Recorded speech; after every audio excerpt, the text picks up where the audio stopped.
ದೇವರಿಗೆ ಮಹಿಮೆ ಉಂಟಾಗಲಿ. ಮತ್ತೊಂದು ಸಂದೇಶದೊಂದಿಗೆ ನಿಮ್ಮನ್ನು ಸಂಧಿಸುವಂತೆ ದೇವರು ಕೃಪೆ ಮಾಡಿದ್ದಕ್ಕಾಗಿ ದೇವರಿಗೆ ಮಹಿಮೆ ಮಾಡುತ್ತೇನೆ. ಹಾಗೂ ನಿಮ್ಮೆಲ್ಲರನ್ನ ಯೇಸು ಕ್ರಿಸ್ತನ ಹೆಸರಿನಲ್ಲಿ ಈ ಸಂದೇಶವನ್ನು ಆಲಿಸಲು ಸ್ವಾಗತಿಸುತ್ತೇನೆ.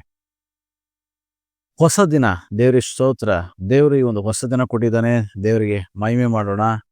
ದೇವರ ವಾಕ್ಯದಲ್ಲಿ ಈ ರೀತಿಯಾಗಿ ನೋಡ್ತೇವೆ. ಯೆಶಾಯ 43ನೇ ಅಧ್ಯಾಯ ವಚನ 18-19.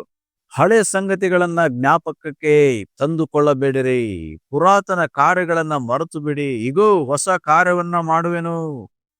ದೇವರಿಗೆ ಮಹಿಮೆ ಉಂಟಾಗ್ಲಿ. ಇಲ್ಲಿ ದೇವ್ರ ವಾಕ್ಯದಲ್ಲಿ ನೋಡ್ತಾ ಇದ್ದೇವೆ, ಹಳೆ ಸಂಗತಿಗಳನ್ನ ಜ್ಞಾಪಕಕ್ಕೆ ತಂದುಕೊಳ್ಳಬೇಡ್ರಿ, ಪುರಾತನ ಕಾರ್ಯಗಳನ್ನ ಮರೆತು ಬಿಡ್ರಿ ಎಂಬುದಾಗಿ. ದೇವರಿಗೆ ಸ್ತೋತ್ರ. ಇಲ್ಲಿ ದೇವ್ರ ವಾಕ್ಯ ಏನ್ ಹೇಳ್ತದೆ? ಈ ದಿನ ಹೊಸ ದಿನ. ಹೊಸ ದಿನವನ್ನು ದೇವ್ರು ನಮಗೆ ಕೊಟ್ಟಿರುವಾಗ ಈ ದಿನದಲ್ಲಿ ನಾವೇನ್ ಮಾಡ್ಬೇಕಾಗಿದೆ? ಆನಂದಿಸಬೇಕಾಗಿದೆ. ಈ ಹೊಸ ದಿನ ದೇವರು ನಮ್ಮ ಬಾಳಿನಲ್ಲಿ ಕೊಟ್ಟಿರ್ತಕ್ಕಂಥದ್ದು ಹೊಸಬರಾಗಿ ಜೀವಿಸುವುದಕ್ಕಾಗಿ. ದೇವರು ಈ ಹೊಸ ದಿನವನ್ನ ಕಾಣುವಂತೆ, ಮತ್ತೊಂದು ದಿನವನ್ನು ನಾವು ಕಾಣುವಂತೆ ದೇವರು ಈ ದಿನದಲ್ಲಿ ನಮಗೆ ಕೃಪೆ ಮಾಡಿದ್ದಾನೆ. ನಮ್ಮನ್ನ ಕಳೆದ ರಾತ್ರಿ ಮರಣಕರವಾದ ಹಾಸಿಗೆಯಿಂದ ಎಬ್ಬಿಸಿ ಈ ದಿನವನ್ನ ಕಾಣುವಂತೆ ಕೃಪೆ ಮಾಡಿದ್ದಾನೆ. ದೇವರಿಗೆ ಸ್ತೋತ್ರ. ಏನಕ್ಕಾಗಿ ಅಂದ್ರೆ, ನಾವು ಹಳೆ ಸಂಗತಿಗಳನ್ನ ಅದನ್ನೇ ಇಟ್ಕೊಂಡು ಇನ್ನೂ ಪಿಟೀಲ್ ತರ ಕುಯ್ಲಿಕ್ಕಲ್ಲ, ಬದಲಾಗಿ ಹೊಸಬರಾಗ್ಲಿಕ್ಕೆ, ದೇವರಿಗೆ ಹೊಸಬರಾಗಿ ನಡ್ಕೊಳ್ಳೋದಕ್ಕೋಸ್ಕರ ದೇವರು ಹೊಸ ದಿನವನ್ನು ಕೊಟ್ಟಿದ್ದಾನೆ. ಪ್ರಿಯರೇ, ಈ ಹೊಸ ದಿನದಲ್ಲಿ ನಾವೇನ್ ಮಾಡೋಣ ಅಂತಂದ್ರೆ, ಹಳೆ ಕಾರ್ಯಗಳನ್ನೆಲ್ಲ ಮರೆತು ಬಿಡೋಣ. ಹಳೆಯ ಪಾಪದ ಜೀವಿತವನ್ನ ಮರೆತು ಬಿಡೋಣ. ಹಳೆ ಕೆಟ್ಟ ಚಟಗಳನ್ನ ಮರೆತು ಬಿಡೋಣ. ಹಳೆ ದುಷ್ಟ ಸ್ನೇಹಿತರನ್ನ ಮರೆತು ಬಿಡೋಣ. ನಾವು ಹೊಸ ಜೀವಿತ ಆರಂಭ ಮಾಡೋಣ. ಈ ಹೊಸ ದಿನದಲ್ಲಿ ನಾವು ಹೊಸಬರಾಗಿ ಜೀವಿಸೋಣ. ಹೊಸಬರಾಗಿ ಜೀವಿಸ್ಲಿಕ್ಕೆ ದೇವರು ನಿಮ್ಮನ್ನು ಸ್ವಾಗತಿಸ್ತಿದ್ದಾನೆ. ಪ್ರಿಯ ಮಕ್ಕಳೇ, ಈ ಹೊಸ ದಿನವನ್ನು ನಿಮಗಾಗಿ ಕೊಡಲ್ಪಟ್ಟಿದೆ. ಈ ಹೊಸ ದಿನದಲ್ಲಿ ನೀವು ಹೊಸಬರಾಗೋದಕ್ಕೋಸ್ಕರ, ಹೊಸತನ ನಿಮ್ಮಲ್ಲಿ ಕಾಣೋದಕ್ಕೋಸ್ಕರ, ಬದಲಾವಣೆಗೋಸ್ಕರ ದೇವರು ಈ ದಿನವನ್ನು ನಮಗೆ ಕೊಟ್ಟಿದ್ದಾನೆ. ಪ್ರಿಯರೇ, ಅದರಿಂದ ನಾವು ಹಳೆ ಜೀವಿತವನ್ನ ಬಿಟ್ಟು ಬಿಡೋಣ. ಹಳೆ ಕಾರ್ಯಗಳನ್ನ ಮರೆತು ಬಿಡೋಣ. ಇವತ್ತಿನ ಹೊಸ ಜೀವಿತವನ್ನ ನಾವು ಆರಂಭ ಮಾಡೋಣ. ಯಾಕಂದ್ರೆ ದೇವ್ರು ಹೇಳ್ತಾ ಇದ್ದಾರೆ, ಹಳೆ ಸಂಗತಿಗಳನ್ನ ಮರೆತು ಬಿಡ್ರಿ, ಪುರಾತನ ಕಾರ್ಯಗಳನ್ನ ಮರೆತು ಬಿಡ್ರಿ ನೀವು ಎಂಬುದಾಗಿ. ಯಾವುದು? ಪಾಪದ್ದು, ಕೆಟ್ಟದ್ದು, ನಮ್ಮನ್ನ ಭಕ್ತಿಹೀನತೆ ನಡೆಸ್ತಕ್ಕಂಥದ್ದು, ನಮ್ಮಿಂದ ದೇವರಿಂದ ದೂರ ಮಾಡ್ತಕ್ಕಂಥ ಸಂಗತಿಗಳು, ಅವುಗಳನ್ನ ಮರ್ತು ಬಿಡೋಣ. ಇಲ್ಲಿವರೆಗೆ ಯಾವ್ದು ನಮ್ಮನ್ನ ದೇವರಿಂದ ದೂರ ಮಾಡ್ತಾ ಇತ್ತು ಅಂತ ಅವುಗಳನ್ನ ಮರ್ತು ಬಿಡೋಣ. ಹೊಸ ಜೀವಿತವನ್ನ ಇವತ್ತಿಂದ ಆರಂಭಿಸೋಣ. ದೇವರು ಇದನ್ನ ಹೊಸ ದಿನ ಕೊಟ್ಟಿದ್ದು ದೇವರನ್ನ ಆರಾಧಿಸುವುದಕ್ಕಾಗಿ, ದೇವರನ್ನ ಮಹಿಮೆ ಮಾಡೋದಕ್ಕಾಗಿ, ದೇವರನ್ನ ಪ್ರೀತಿಸುವುದಕ್ಕಾಗಿ. ಅದೇ ಹಳೆ ಜೀವಿತ, ಅದೇ ಜಗಳ, ಅದೇ ಹೊಟ್ಟೆ ಕಿಚ್ಚು, ಅದೇ ಮತ್ಸರ, ಅದೇ ಕೋಪ ಅಲ್ಲ ಪ್ರಿಯರೇ. ಇವತ್ತು ಹೊಸ ದಿನ, ಪ್ರೀತಿಸಲಿಕ್ಕೆ, ಹೊಸ ಕರುಣೆಯನ್ನು ತೋರಿಸಲಿಕ್ಕೆ, ಹೊಸ ರೀತಿಯಲ್ಲಿ ನಡೆದುಕೊಳ್ಳಲಿಕ್ಕೆ ದೇವರು ಈ ದಿನ ನಮಗೆ ಕೊಟ್ಟಿದ್ದಾನೆ. ಆದ್ದರಿಂದ ನಾವು ಹಳೆಯ ಎಲ್ಲ ಪಾಪದ ಕಾರ್ಯಗಳನ್ನು ಮರೆತು ಬಿಡೋಣ. ಹಳೆ ಜೀವಿತಕ್ಕೆ ಟಾಟಾ, ಗುಡ್ ಬಾಯ್ ಎಲ್ಲರ. ಈ ದಿನ ಹೊಸದಾಗಿ ನಾವು ಆರಂಭ ಮಾಡೋಣ. ಈ ಹೊಸ ದಿನ ನಮ್ಮನ್ನು ಕಾಣಲಿಕ್ಕೆ ದೇವರು ನಮಗೆ ಕೊಟ್ಟಿರ್ತಕ್ಕಂಥದ್ದು, ನಮ್ಮಲ್ಲಿ ಹೊಸತನ ಕಾಣ್ಲಿಕ್ಕೆ. ಇವತ್ತಾದ್ರೂ ಮಂಜುನಾಥ್ ಹೊಸಬ್ನಾಗ್ತಾನ, ಇವತ್ತಾದ್ರೂ ಇವಳು ಹೊಸಬ್ನಾಗ್ತಾಳ ಎಂಬುದಾಗಿ ದೇವರು ಹೊಸ ದಿನ ನಮಗೆ ಕೊಟ್ಟಿದ್ದಾನೆ. ಪ್ರಿಯರೇ, ಅದರಿಂದ ಹೊಸ ದಿನದಲ್ಲಿ ಹೊಸ ಆಲೋಚನೆಗಳನ್ನ ಮಾಡೋಣ, ಹೊಸ ಮನಸ್ಸನ್ನು ಹೊಂದಿಕೊಳ್ಳೋಣ, ಹೊಸ ನಡತೆಯನ್ನು ನಾವು ಜೀವಿಸೋಣ. ಹಳೆದೆಲ್ಲವನ್ನ ಬಿಟ್ಟು ಬಿಡೋಣ. ಕತ್ತಲೆಗಳನ್ನು ಒಳಗಿರ್ತಕ್ಕಂಥ ನಿನ್ನೆವರೆಗೆ ಇದ್ದಂತ ಎಲ್ಲ ಕತ್ತಲೆ ಜೀವಿತ ನಿನ್ನೆಗೆ ಎಂಡ್ ಮಾಡೋಣ. ಇವತ್ತು ಹೊಸ ದಿನ, ಇವತ್ತು ಹೊಸಬರಾಗಿ ನಾವು ಜೀವಿಸೋಣ. ಅದಕ್ಕಾಗಿಯೇ ದೇವರು ಈ ದಿನದಲ್ಲಿ ನಮ್ಮನ್ನ ಕಾಣುವಂತೆ ಕೃಪೆ ಮಾಡಿದ್ದಾನೆ. ಕಳೆದ ರಾತ್ರಿ ನಮ್ಮನ್ನು ಮರಣಕರವಾದ ಹಾಸಿಗೆಯಿಂದ ಎಬ್ಬಿಸಿರ್ತಕ್ಕಂಥದ್ದು ಹೊಸವನಾಗಿ ಜೀವಿಸೋದಕ್ಕಾಗಿ, ಅದೇ ಪಾಪದ ಜೀವಿತಕ್ಕಾಗಿ ಅಲ್ಲ, ಅದೇ ಪಾಪವನ್ನು ಮುಂದುವರಿಸ್ಲಿಕ್ಕೆ ಅಲ್ಲ, ಅದೇ ಪಾಪದಲ್ಲೇ ಜೀವಿಸ್ಲಿಕ್ಕೆ ಅಲ್ಲ, ಅದೇ ಅಶುದ್ಧತೆಯಲ್ಲಿ ಮುಳುಗ್ಲಿಕ್ಕೆ ಅಲ್ಲ. ನೀನು ಹಂದಿಯಲ್ಲ, ನೀನು ಕುರಿಯಾಗಿದ್ದಿ.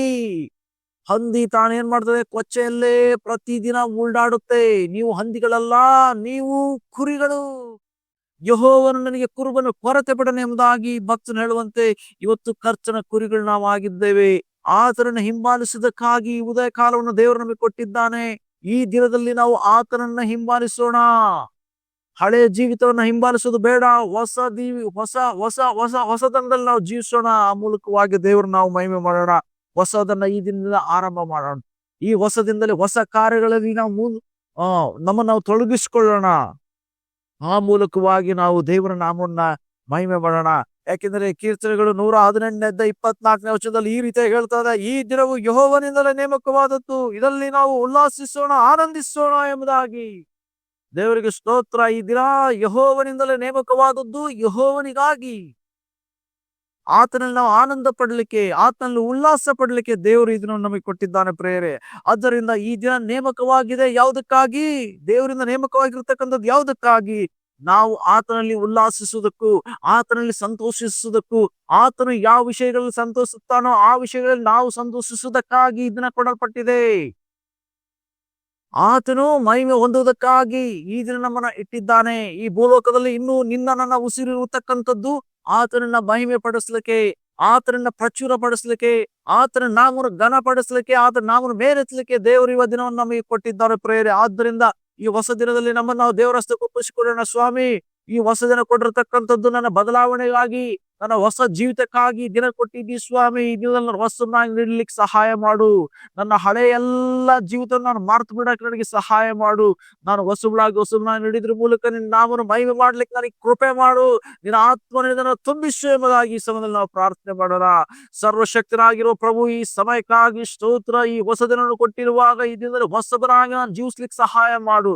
ನಿನ್ನೆವರೆಗೆ ಮಾಡಿದ ಎಲ್ಲ ಪಾಪಗಳನ್ನು ನಾನು ಬಿಟ್ಟು ಈ ದಿನದ ಹೊಸ ಜೀವಿತ, ಹೊಸ ಆರಂಭವನ್ನು ನಾನು ಮಾಡ್ಲಿಕ್ಕೆ ಸಹಾಯ ಮಾಡು. ಈ ದಿನವು ನಿನ್ನಿಂದ ನೇಮಕವಾಗಿದೆ. ಯಾವುದಕ್ಕಾಗಿ? ನಿನಗಾಗಿ ಬದಲಾಗಲು, ನಿನಗಾಗಿ ಜೀವಿಸಲು ಈ ದಿನದಲ್ಲಿ ಕೊಡಲ್ಪಟ್ಟಿದೆ.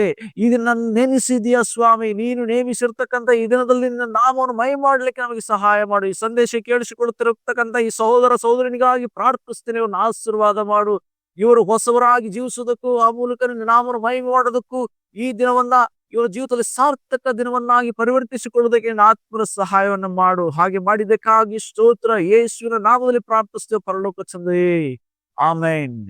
ದೇವರಿಗೆ ಸ್ತೋತ್ರ. ಪ್ರೇಯರೇ, ಪ್ರತಿದಿನ ಬರತಕ್ಕಂಥ ನಮ್ಮ ಕಾರ್ಯಕ್ರಮವನ್ನ ನೀವು ಆಲಿಸಲು ನಮ್ಮ ಚಾನೆಲ್ ಅನ್ನು ಸಬ್ಸ್ಕ್ರೈಬ್ ಮಾಡಿಕೊಳ್ಳಿ ಮತ್ತು ನಿಮ್ಮ ಸ್ನೇಹಿತರೊಂದಿಗೆ ಸಂದೇಶವನ್ನು ಹಂಚಿಕೊಳ್ಳಿ. ದೇವರು ಈ ವಾಕ್ಯದ ಮೂಲಕ ನಮ್ಮನ್ನು ಆಶೀರ್ವಾದ ಮಾಡಲಿ.